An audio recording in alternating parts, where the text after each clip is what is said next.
Hello everyone, welcome back to Totally Forkable. I'm super excited today to be back in the kitchen and sharing a new recipe with all of you. I think you're really going to like this one, especially coming into the holidays.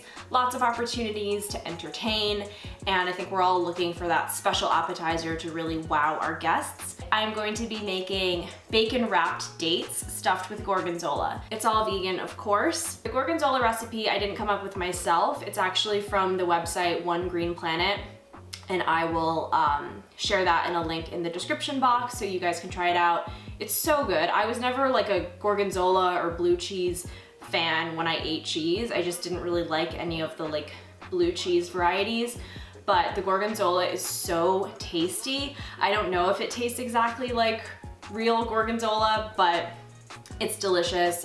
It's really great to use just like for a vegan cheese platter, but it works really well in this recipe. Also, I'm going to be using packaged tempeh bacon. You could certainly make your own tempeh bacon. I have a recipe for it, which I will also put in the description box. But today I don't want to be fussy, and I know with the holidays, like things are crazy, things are busy. You don't always have time to like hand make everything from scratch. So we're using packaged tempeh bacon, homemade gorgonzola, and just dates from the store. So let's get started. I'm gonna show you how it's done.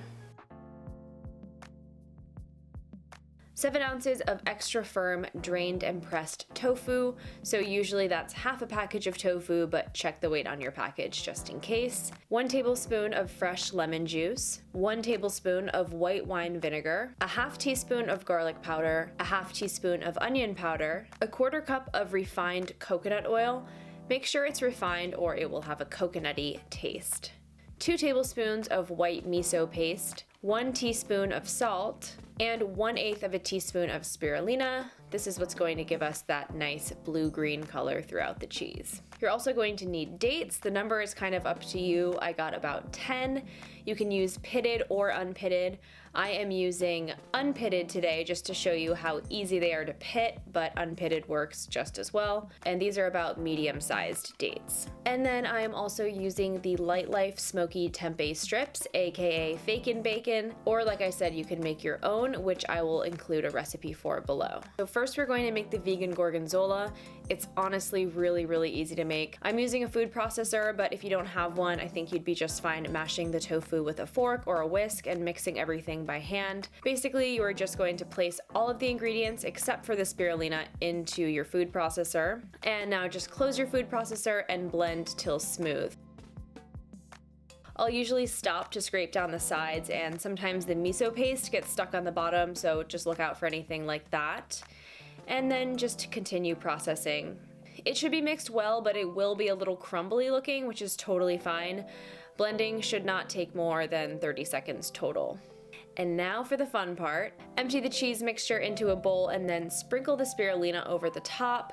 Using a spatula, lightly fold in the spirulina until it's all combined. You don't want to over combine it, but you basically just want to mix in all the powder, and you will get these bluish green streaks or veins running throughout. I actually think it's crazy how much this resembles a blue cheese or gorgonzola. And now I'm just going to pop the cheese into the fridge to chill for a bit. So now we are going to slice and pit the dates. They are really easy to pit, thank God. Basically just make a cut right down the middle. Open at the cut and pull out the pit, and then finish pulling or cutting the 2 halves apart. Last time I made this recipe, I used 1 whole date per wrap, but we actually found them to be way too sweet.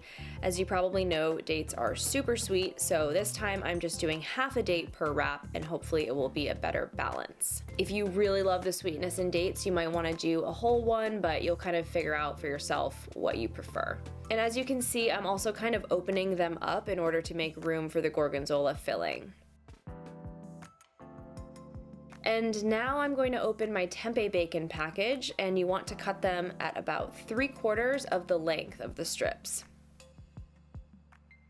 Every package of tempeh bacon is a little different, and unfortunately this package was a pretty crumbly batch, but it's still totally workable, so I kind of think it was good for you to see how it's still doable even with some particularly crumbly tempeh strips.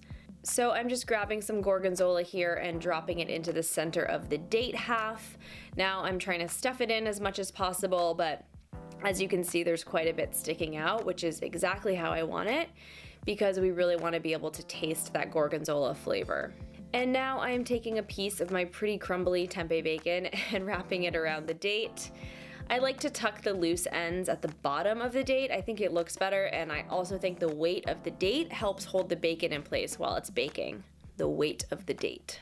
So now I've got my baking dish. You can use a baking or casserole dish. This one is wide and shallow, which I think works best. I don't grease the pan in this recipe. I find I don't ever really have a problem with the bacon sticking. This is an iced teaspoon. It's even smaller than a regular teaspoon, so this is what I prefer for stuffing the dates, but you can also just use a teaspoon if that's all you have. And I am basically just repeating this process until my baking dish is full. So here we have all of our dates wrapped up and ready to go. So now we are going to pop them in the oven. I left them in the oven for almost 20 minutes. It's kind of up to you, but I like the bacon to be a nice brownish color, and that means it will have a more crispy texture the longer you leave it in. And here they are. So at this point, if you're serving them at a party, you could totally do toothpicks in all of them, or you could just have people like put them on their plate and eat them with forks, or just with their fingers, popping them in their mouths, which is, I think, what we're about to do. Paul's gonna try his off camera.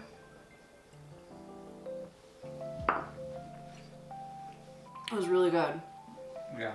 So much better than last time. Yeah. Highly recommend this recipe. I will put the full process in the description box, including like links to the vegan Gorgonzola recipe. So thanks so much for checking out this video. It was so fun being back in the kitchen again, and I will have more of these food videos coming soon, I promise. Happy holidays to everyone. I hope you have a safe and relaxing and enjoyable time off, time with your family, and hopefully the recipe I just shared could help make your holidays just a little bit more delicious and a little more forkable. Subscribe for more content like this, give this video a thumbs up if you liked it, and I will see you guys next time. Bye! That was the most hideous thing you've ever done. That was disgusting.